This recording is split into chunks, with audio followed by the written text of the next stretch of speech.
Les Marvel, c'est quelque chose qui peut basculer de dramatique. Civil War, par exemple, dernièrement, qui est un sujet... Sans spoiler, parce qu'il y a oui, ou Winter Soldier, qui sont des sujets, des thématiques un peu plus dramatiques, intéressantes, politiques et compagnie, tout en gardant un côté un petit peu fun, quoi. Mais moi, du coup, je sais, du coup, t'as pas aimé, mais j'aimais bien Iron Man 3 à ce niveau-là. Ouais.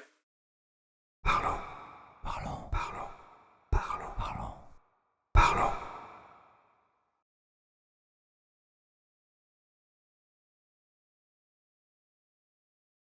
Moi, je trouve qu'il y a Iron Man 3 qui est un peu dans cette démarche-là aussi, où on est un peu plus dans le personnage, dans son introspection, dans sa réflexion sur qui il est, qu'est-ce qu'un héros. Du coup, il y a des questionnements comme ça qui n'étaient pas, tu vois, même dans les premiers X-Men et tout, ça n'était pas encore non plus. C'est pas le type de truc qu'on pouvait trouver. Là, X-Men, c'est à part Wolverine, c'est tous des gens, c'est des héros, quoi. C'est à la limite des trucs qui me font penser à la limite au Batman justement de Nolan, à la limite, parce qu'il y a quand même une influence du personnage sur lui-même. Est-ce que je dois agir, pas agir? Comment? Est-ce que je peux? Est-ce que j'en ai le droit? Voilà, il y a quelques comme ça, avec Watchmen aussi, ouais. Malgré tout. Parce que dans Watchmen, on est dans la déconstruction de super-héros, donc c'est encore différent. Oui, c'est encore différent, ouais, moi aussi, mais dans l'idée, c'est des questions qu'on retrouve un petit peu. Dans l'idée, donc, ça tourne un petit peu ça. Donc il y a quand même une sorte d'adultisation, je ne sais pas si je ne crois pas que ça existe, c'est pas grave, d'adultisation du coup du super-héros, qui se fait quand même petit à petit en réalité. C'est-à-dire que pour moi, le Batman de Nolan est arrivé, il a posé les couilles sur la table, comme on pourrait dire, il a dit bah on peut faire ça. Et les mecs se sont dit ouais, on peut faire ça, donc on va faire un petit peu là, mais pas trop, parce que sinon les producteurs vont nous enlever du budget. Ce sont des thématiques qui sont intéressantes, mais qui dans des films de spectacle ne peuvent pas vraiment être exploitées de manière vraiment intéressante, ou alors vraiment faut vraiment avoir une écriture exceptionnelle. Voilà. C'est faisable, mais... C'est très faisable, c'est juste qu'il faut pas demander à un film de super-héros d'un coup de totalement retourner sa veste et de devenir un film hyper politisé, à message et compagnie. Je veux dire, à la base, un film de super-héros, je pense que ça existe depuis la mythologie grecque et compagnie. Je veux dire, on crée des personnages pour essayer comment dire, ce fantasme un peu. de fantasmer sur ce qui est possible, ce qui est pas possible, de se sécuriser par rapport à des idées. Il y a toujours des messages, et même dans la mythologie c'est pareil, mais oui, bien même sûr. dans les comics il y a des messages. Mais elles sont symboliques. Elles sont symboliques. Elles sont pas très poussées, effectivement. X-Men, par exemple, c'était un bon exemple, parce que X-Men, c'est un film qui a beaucoup de symbolisme. Ça peut être le coming out pour l'homosexualité, ça peut être le mal-être de l'adolescence, ça peut être le racisme, et tout ça, dans X-Men, moi j'adore les X-Men, la BD, j'ai un peu plus du mal avec les films de Singer, parce que pour moi c'est la base, et c'est ce qui est le moins bien exploité, quoi. Voilà, parce que comme tu disais tout à l'heure, le plus intéressant c'est de voir Hugh Jackman, comment il est beau en Wolverine. C'est pourtant quand même le thème principal des deux premiers films. Ouais, c'est quand même. Oui, mais c'est pas assez fort. Enfin, c'est mon. Après, c'est ma vision à moi, quoi. Dans le 2, oui. À partir du moment où c'est le thème principal, je vois pas comment tu peux aller au-delà. Disons que le 1, c'est le thème principal aussi, mais il est. C'est des gros raccourcis. Je trouve que le 1 il est parasité en fait par tous les mécanismes hollywoodiens très classiques qu'il y a dedans. Le 2 il est un petit peu moins classique au niveau des schémas narratifs. Le 2 pose déjà les idées du racisme, du coming out et compagnie, mais le vrai pour moi qui a exploité l'idée c'est First Class, avec le commencement. Avec Magneto, la dualité c'est pas qu'il a exploité l'idée, c'est qu'il a exploité la dualité des deux personnages qui n'ont pas le même avis sur le sujet. Non, des trois, parce que c'est plus compliqué que ça, parce que Raven, elle est plus dans le racisme, c'est-à-dire le préjugé qu'on va avoir sur elle, parce qu'elle n'a pas la même couleur de peau. Alors c'est un symbolisme, mais ça marche, c'est un symbolisme. Eric parce qu'il est juif, et Xavier qui est plutôt c'est le contraire du misanthrope, quoi, que devient Eric, que lui il a espoir en l'humanité et pense que la paix peut être faite. Je suis d'accord, ça a peut-être mieux exploité l'idée, mais il y a quand même des scènes je pense au X-Men 2, mais la scène où tu as Iceberg et tout qui ramène tout le monde chez lui, oui, c'est le coming out, je veux dire, cette très scène intéressante, claire, nette et précise. On est dans un truc de racisme, même et de l'homosexualité, comme tu disais, avec la famille qui n'accepte pas la différence ou qui ont du mal à l'accepter, du moins, qu'ils l'acceptent, mais que tu vois ils sous-entendent même si ça peut pas se guérir. Quand c'est que Singer il est gay, que c'est quand même une thématique qui le... Oui, ben justement, c'est là où j'ai un problème, c'est qu'il exploite pour quelqu'un qui devrait avoir un message vachement plus clair sur ça. Bon, on dirait qu'il est un peu. Je pense que c'était encore une période où il y avait beaucoup de mémises des studios parce que sur les écritures des scénarios. Peut-être un petit peu moins maintenant parce que Marvel, qui est aussi un studio, mais qui du coup, c'est ses personnages, donc il les maîtrise mieux, laisse peut-être plus de liberté ou c'est plus où il va en tout cas. C'est écrit plus à l'avance. Alors que le réalisateur a peut-être moins de choix à l'époque de Singer. Enfin, bon, en tout cas, il n'empêche qu'aujourd'hui, il fait pas grand-chose. Hein, Singer en tant que scénariste et réalisateur, au niveau de ce qu'il apporte, c'est pas terrible. Non, il apporte rien de plus. Mais après, il y a deux écoles aussi. C'est-à-dire là, ce qui est important aussi dans les adaptations, ce qu'il faut pas qu'on oublie, parce qu'il faut prendre en compte aussi, c'est que les studios, ils ont des façons de faire différentes. Par exemple, on sait que X-Men, ça appartient à la Fox. Donc forcément, ils ont une idée du matériau, ils ont un cahier peut-être de charge à respecter, mais bon... Voilà, ils ont plus leur vision hollywoodienne. Voilà, ils ont peut-être plus envie de faire du pognon que Marvel. Eux, on sent que, même si l'idée ce sera toujours de faire du pognon à la base, on sent que sur le long terme, ils ont quand même une vision globale du projet, puisque c'est leur personnage. Donc le but, c'est pas de détruire. La Fox, eux, ils ont des droits. Donc les personnages soient détruits, soient mal faits ou bien faits, ils leur appartiennent pas. Elle est là, la nuance. Tandis que ils leur appartiennent au cinéma, mais... Oui, ils leur appartiennent le temps du contrat, quoi. Voilà. Tandis que chez Marvel, c'est leur personnage à eux, c'est leurs enfants, quoi. Donc, ils ont intérêt, évidemment, à faire beaucoup plus attention. C'est un peu une évidence, quoi.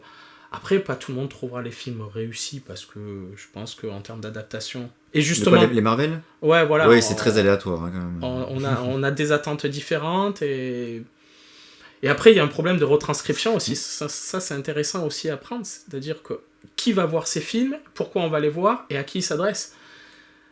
Moi, je suis un fan de comics, toi aussi. Peut-être, nous, on veut voir une retranscription presque littérale de nos comics. Et toi, par exemple, qui est moins fan de comics et qui va... Moi, ça ne va pas m'intéresser parce que le comics de base ne m'intéresse pas des masses. Donc forcément, les films de super-héros, ça m'intéresse pas des masses si c'est vraiment trop littéral. Voilà. J'ai besoin d'une vision d'auteur, quoi. Voilà. Ou d'avoir un sentiment qui est une vision d'auteur. Donc il faut un peu jouer, jouer sur les deux tableaux. C'est ça qui est compliqué avec les films, les adaptations de manière générale. Enfin, ces dernières adaptations de ces dernières années, puisqu'avant ils en avaient rien à foutre. Je sais pas, parce que, Sylvain, toi, t'en penses quoi ? Toi, tu es plus sensible à une adaptation fidèle de ce que tu connais, ou tu préfères qu'il y ait quand même quelque chose qui change, une vision un peu différente ? Alors, c'est compliqué. Déjà, j'ai envie de dire les deux. Mais en plus, pour ce qui est des comics de super-héros, adaptés, c'est encore plus compliqué parce qu'il n'y a déjà pas un auteur à la base dans les comics, il y en a plein. Donc tu veux dire qu'à la base, il n'y a pas une vision déjà. Il y a plusieurs histoires complètement différentes, il y a plusieurs...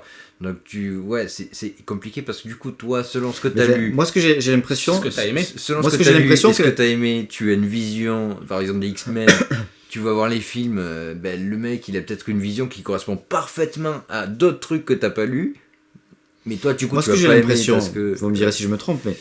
les comics, il y a plein d'auteurs différents. Donc du coup, effectivement, par exemple, Batman de Miller, on est passé à une vision différente, en tout cas plus personnelle, plus auteur quoi, de Batman. Oui, tu as un cahier des charges, attention, faut pas l'oublier. Oui, non, mais le cahier des charges, on est d'accord, il n'y a pas de souci, personne ne te dira le contraire. Donc, selon les auteurs, on peut avoir une vision différente du personnage ou une manière de traiter le personnage. Pourquoi au cinéma c'est lissé ? Pourquoi au cinéma on n'a pas d'auteurs qui aussi ont une vision, une manière de traiter le personnage un peu spécifique ? Ça a été le cas avec Burton, on l'a dit, pour son Batman. Ça a été aussi le cas avec Nolan, tu disais tout à l'heure. Bon, nous on est un peu moins... c'est un peu compliqué parce que Nolan, pour moi, il a repris vraiment des codes de plusieurs comics très forts, comme Year One, comme... je vais pas tous les citer, mais je veux dire, vraiment, de temps en temps, on a des dialogues directement sortis de la BD avec des cases, on va dire. Et puis d'autres fois, oui, on est peut-être plus dans une volonté d'auteur, quoi, sur certains sujet, sur les liens et compagnie. Donc c'est compliqué, comme Donc, disait Sylvain. La question est, est-ce qu'il a vraiment réussi ou est-ce qu'il a vraiment apporté du moins une vision d'auteur Voilà. et Ou est-ce qu'il a bien adapté? On sait pas trop parce qu'il a à la fois ça correspond qu'il y a au du cinéma, Nolan, ouais. voilà, on sent qu'il y a du Nolan Mhm. dedans, et à la fois il a repris vraiment Batman, voilà, ou une version de Batman Ouais. qu'il a remis, et Plusieurs versions même. plusieurs versions. Plusieurs versions, mais Mais il du a coup, repris les est-ce trucs qu'il a- intéressés dedans, quoi. Du coup, est-ce qu'il a Le truc vraiment fort. amené une Oui, mais c'est ça ton vision auteur. d'auteur, du coup? C'est récupérer ce qui t'intéresse chez le personnage, différentes visions, différents traitements, Oui, mais alors, et en faire la... oui, mais ça correspond pas tout à fait à la question que je posais tout à l'heure. Oui et non, mais est-ce que tu dis est-ce qu'il faut être fidèle ou est-ce qu'il faut au contraire vraiment s'inspirer et faire un truc différent? Et bon, du coup, j'avais pas fini de répondre, du coup, il y a beaucoup de choses à répondre, c'est très compliqué, surtout sur ce sujet-là. Mais je pense aussi à des trucs, alors c'est pas de super-héros, mais par exemple Fromel, tu vois, l'adaptation au cinéma, Ouais. où ils ont dû, vu que le bouquin fait 500 pages, et ils ont dû tronquer des milliards de choses, ils ont mélangé des trucs qui n'ont rien à voir, et du coup, ça fait de la merde en bas, quoi. Et en fait, tu te dis, ouais, ça n'a rien à voir, le bouquin, en fait. Donc, ils ont fait une adaptation, ils ont vraiment adapté et fait autre chose. Sauf Bah, que le c'est de la but, merde c'est quand de même, tu vois ce que je veux trouver- dire. le but, c'est de ça empêche cadre- ça empêche pas faire un truc et essayer de créer autre chose avec, ça empêche pas de faire de la Ah, merde. ça, on est d'accord. C'est ça que je voulais dire. Ouais. Donc à la fois, si tu fais un truc trop fidèle, mais que tu l'as pas compris comme les gens qui vont le voir au cinéma, les gens vont te Comme cracher la Watchmen. gueule. Si tu fais un truc pas fidèle, mais que c'est pas intéressant, les gens vont te cracher la gueule aussi. Donc en gros, je crois pas qu'il y ait de solution. Mais je ne dis pas qu'il y a de solution où personne te crache à la gueule. Voilà, je dis qu'est-ce que toi t'intéresse. Moi je te dis ce qui m'intéresse. Tu peux avoir une vision, mais le matériau doit être respecté. C'est-à-dire si Batman ne tue pas, bon, il tue pas. Là, c'est un exemple. Je suis pas d'accord. Si, voilà, il doit avoir une caractérisation du personnage. Je suis d'accord si tu fais une forte. adaptation entre guillemets lisse, on va dire basique. Ça doit donner ça, puis voilà. Là, Non, oui. mais tu peux là, exploiter toutes les choses Là, autour. tu es obligé de respecter vraiment le matériau de manière très forte. Par contre, tu peux très bien prendre quelques éléments importants des thématiques en fait d'une œuvre et les faire à ta sauce, c'est-à-dire vraiment les modifier selon ce qui t'intéresse toi. Oui, Parce que en tant le personnage- qu'auteur, quoi. le personnage ne doit pas changer. C'est-à-dire la caractérisation du Ben, personnage pourquoi pas. doit rester la même. Faire un Le- Batman qui l'important, tue. l'important, c'est le propos en fait. C'est le propos que tu vas développer à travers ça. Ouais, C'est mais pas- le propos, est-ce que c'est pas le personnage dans les comics? Parce que la différence avec un Non, film... parce que le propos, c'est ce que tu en fais. Enfin, moi, j'ai toujours tendance à penser que le plus important, c'est ce que l'auteur a envie de faire, a envie de dire, plutôt qu'un personnage. Un personnage, ça n'existe pas. Un personnage, c'est un outil. Donc un outil, Ah oui. tu peux le, Ouais, mais tu vas il est voir le c'est personnage. malléable. Mais est-ce que tu peux pas prendre le personnage tel qu'il est et le mettre dans une situation qui Voilà. va faire sortir ton propos? Voilà. Mais oui, bien sûr. C'est là toute la question. mais oui, bien sûr. Tu peux, peut-être, mais peut-être pas. Donc c'est quand même compliqué comme débat, parce que on cherche la fidélité, et en même temps... Elle peut être ridicule en tant que Mais telle. justement, Je veux dire, par exemple, un héros dans une BD qui pose, c'est la classe. Voilà, Wolverine, le meilleur exemple, c'est quand même Wolverine, quand dans une BD, il va faire ça avec ses gros muscles, ses gros poils, ses canines qui bavent et ses grosses griffes. Ça pète. C'est hyper iconisant, et on comprend de suite la bestialité du personnage, tandis que dans X-Men 3, ou je sais plus lequel, quand il commence à faire comme ça, c'est pathétique, quoi, c'est ridicule, parce que ça fonctionne pas du tout, on peut pas retranscrire l'idée. Donc, c'est plus compliqué que justement demander juste un propos. Il faut pas un propos, je pense qu'il faut garder le personnage. Enfin, pour moi, dans une adaptation de comics, le plus important, c'est les personnages. Parce que c'est eux qui construisent les histoires. Les histoires... C'est eux les icônes, je suis d'accord. Voilà, c'est eux les icônes. Mais c'est dans parce un que film normal, je suis d'accord avec toi que c'est le propos le plus important. Voilà, Mais voilà, l'adaptation, de c'est compliqué. super-héros, Ouais.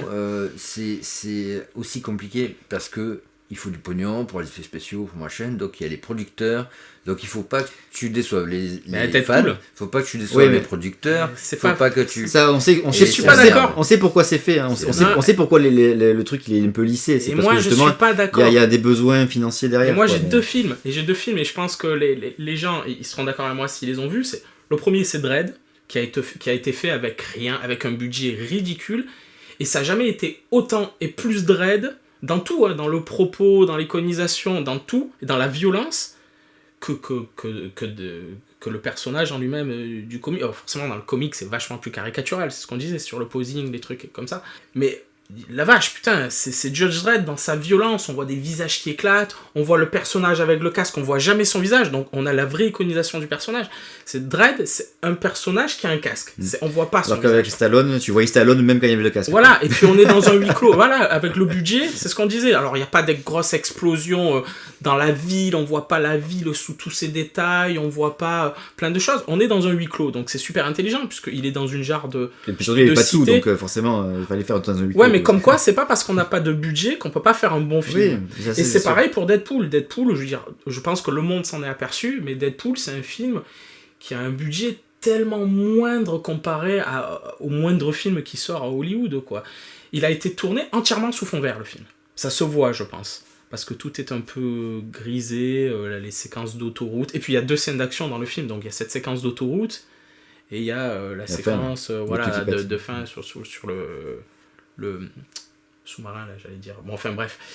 Et donc, on voit que le budget, même dans le film, ils s'en moquent. Ils se disent, on dirait que vous avez pas de budget pour faire d'autres personnages, etc. Ils s'en moquent. Et pourtant, ça fonctionne. Je sais pas, on peut repartir dans les années 80 et compagnie, quoi, où le budget était vachement aussi amoindri pour les films de super-héros, parce que c'est pas du tout quelque chose qui était populaire. On donnait à des gens qui avaient une vision d'auteur, comme Tim Burton et compagnie. Et les mecs, ils savaient faire parce qu'ils avaient une écriture derrière. Moi, je pense que ce qui est important, c'est l'écriture dans les adaptations. Je veux dire, on veut nous montrer... Voilà, c'est le défaut principal pour moi de Batman versus Superman. C'est-à-dire que visuellement, c'est hyper chiadé, quoi. C'est même trop. C'est trop chiadé. Alors on sent que la thune, quoi, on la voit. C'est-à-dire qu'à un moment donné, on regarde un film, on sait plus de quoi il parle. Moi, Superman, On comprend plus le propos, c'est ça que voilà, tu veux c'est ça, on comprend plus le propos. Je veux dire, pas vu. Superman, dans Batman vs Superman, alors je spoil pas, hein, c'est juste un pitch, ça parle de la responsabilité du super-héros, de Superman, de la divinité, quelque part, dans les dommages collatéraux. Mais je veux dire, le film est un dommage collatéral, ça explose dans tous les sens, quoi, je veux dire. Donc si tu fais un sujet sur les dommages collatéraux, sur ta responsabilité, arrêtez de tout faire péter dans le film. C'est le minimum, par exemple. Ouais, ou voilà. au début, avant qu'il y ait la réflexion sur Voilà, le sujet. ou avant. Voilà. Mais je veux dire, à un moment donné, le visuel ne peut pas tout justifier, quoi. Là, j'ai pas forcément d'autres exemples, mais par exemple, Civil War, il y a forcément un gros budget dans Civil War. Il y a cette fameuse scène de l'aéroport qu'on voit dans les extraits. Et bon, forcément, elle a dû coûter de la thune et compagnie, mais c'est vachement moins prétentieux. Tu sens que c'est plus à propos, quoi. Je veux dire, dans la séquence d'avant, on demande l'évacuation de l'aéroport. Bon, ben ouais, ça fait peut-être un peu cheap, cet aéroport tout vide, mais c'est vachement plus à propos, c'est vachement plus intelligent de se dire, voilà, si on doit parler de la responsabilité des héros dans les dommages collatéraux, autant pas tout faire péter, et finalement, ça coûte un peu moins cher, quoi. Enfin, tu vois, autant être malin dans ce sens. Un film de super-héros, ça peut pas être que du visuel. Ah oui, non. Ouais. Voilà. Et le visuel, c'est aussi ce qui fait vendre en partie, du moins. Donc, Ça a été le défaut de Watchmen, tu penses pas ? Ah, mais c'est le défaut total Watchmen. C'est-à-dire que Watchmen, il a beau avoir fait plan par plan la même chose, en ayant viré des trucs, évidemment, sinon il faisait un film de 15 heures à peu près. C'est vrai. Donc il a viré plein de trucs, Ça mais vérité. sinon ce qu'il a fait, c'est quasiment, il a pris les plans qu'il y a dans la BD et il les a remis dans son film, quoi. Ouais, mais Et il les a après, esthétisés à mort. tout ce qu'il a fait, c'est qu'il a esthétisé, il a fait des ralentis pour que ce soit classe, pour que ce soit beau. Et Même les costumes, même ils les devaient coûter musiques une plombe. et tout, les trucs, tout est fait pour... Mais est-ce que et c'est un mal c'est Oui, un mal, parce que ça a sorti le Watchmen à du partir propos. du moment Pourquoi où ça n'a aucun intérêt dans ce qu'il racontait, tu te Ouais. demandes pourquoi Ça a il un fait intérêt ça, pour en fait. l'ambiance. Non, parce que en Non, fait, parce que les l'ambiance personnages ne sont... correspond pas à ce qui est raconté, si tu veux. Voilà. C'est-à-dire que ça sert pas le film. C'est un truc qui est rajouté dans le film, mais ça sert pas le film. En fait, si tu préfères, En fait. les personnages dans la bande dessinée sont des êtres humains normaux. Le seul vraiment qui a des vrais pouvoirs, c'est Doc Manhattan, c'est le docteur Manhattan, qui est tout bleu, qui brille, donc c'est justifié dans le film qu'il soit tout en image de synthèse et tout. Mais les autres personnages sont des personnages qui sont donc déguisés en super-héros, ils n'ont aucun pouvoir. C'est même pas des Batman, c'est même pas des gens qui ont des... Enfin, à part Ozymandias, qui a une intelligence très développée et compagnie. Et donc de faire des combats au ralenti ou de les faire atterrir dans des flammes en posing et compagnie, Ça n'a pas de sens. ben, c'est quelque part, ça donne la carotte au spectateur de dire, vous allez voir un film avec des mecs qui ont des super pouvoirs. Ben non, le propos de Watchmen, c'est qu'ils ont pas de super pouvoir, quoi. Voilà, c'est ça le propos. Par exemple, Donc il a raté l'idée principale du film. Mais après, ils montrent pas qu'ils ont des pouvoirs, ils montrent juste qu'ils se démerdent à la baston, quoi. Ouais, mais c'est tellement esthétisé oui, que... mais ça fait trop penser justement aux films de super-héros qu'on a l'habitude de voir, Voilà. du coup. Il y a ça, et il y a aussi un truc pour moi, c'est Et que pourtant, il n'y a pas de ralenti dans costumes- les autres films de super. Oui, mais ça y a un rendu de la classe, de se battre Voilà. et de machin. L'iconisation. L'iconisation. Mais justement, l'iconisation, c'est des sujets de Watchmen. Non. C'est le contraire. En fait, Oui, quelque en part, ils partie, sont... Bah, ça si. dépend, mais pas Ozymandias en a fait une iconisation. C'est l'auto-iconisation. Non, c'est Ozymandias qui en a fait. C'est eux-mêmes c'est- qui sont iconisés. J'allais dire, Non, c'est un c'est peu dans le film, c'est plus dans le comics. Bah oui, dans le parce qu'ils ont coupé des trucs dans le film et donc c'est beaucoup moins dans le film. Mais dans Donc, Ozymandias, du coup, dans le pas comics, il forcément fait des ça. figurines de son personnage Oui, et compagnie. c'est Donc pas lui, il forcément iconise. Mais après, le hibou et compagnie, c'est juste un costume pour se Et- cacher, pour se déguiser. Justement, ce que voilà. je voulais dire, c'est pas justement du ça. tout, Bah, tu mets un masque noir, alors si tu mets un truc de hibou, c'est que t'as une iconisation, mais- tu oui, cherches, mais parce qu'il y a tu un cherches côté, un truc. Ça, c'est une voilà. chose. Mais- Côté patriotique, attends. enfin moi. Le bref. hibou, Il y a un patriotique, truc Ouais. sur les costumes, c'est que les mecs, justement, c'est pas des super-héros, c'est des mecs qui se mettent un costume pour pas se faire reconnaître. Alors ils font peut-être un hibou, un machin, il y a encore qu'il y en a qui faire font des un genre de costumes à job la de con, hein. vigilante. Ouais, Oui, il y en a qui ont des Et, costumes. à la con, ouais. c'est juste ils ont mis un tissu sur la gueule et hop ils vont faire Rorschach. le héros quoi. Rorschach par exemple. Et dans le film les costumes ils pètent la classe. Ouais. Tu vois ce que je veux dire? Et t'es pas du tout dans un truc, t'es dans un truc où, voilà, Oui, ça, c'est moi vrai. je vois le côté production, du coup, il faut que ça se vende, donc il faut que ça pète la classe, il faut que ce soit visuellement que ça pète, quoi. Après, oui, je suis d'accord avec... Et du coup, ça correspond pas au propos du scénario, quoi. Et ça n'a pas de sens réel. Après, je suis d'accord avec toi sur le visuel qui est important. Dans certains films, bon, là, on est dans le Marvel et compagnie, donc ça n'a pas forcément une importance que ça soit très, très, très, très chiadé. Mais dans un film comme Spawn, qui est totalement... Enfin, c'est un personnage qui ne peut pas fonctionner avec du maquillage.